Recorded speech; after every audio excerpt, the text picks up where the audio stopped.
Hi everyone, welcome back to another video from Crypto Basics. In today's episode, we will be learning how to log out of your BitPay.com account. To log out of your BitPay.com account, first of all open up a web browser and make sure you get to the official website for BitPay, that is BitPay.com.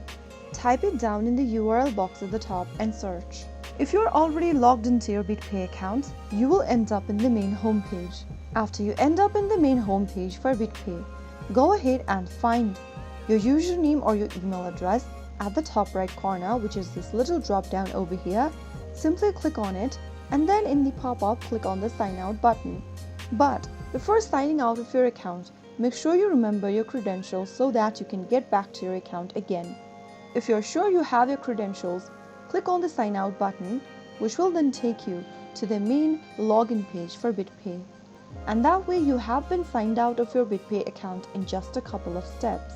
I hope the tutorial was helpful to you. If it was, go ahead and give us a thumbs up. Don't forget to subscribe to our channel by hitting the subscribe button.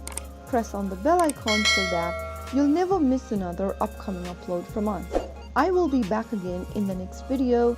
Thank you for watching.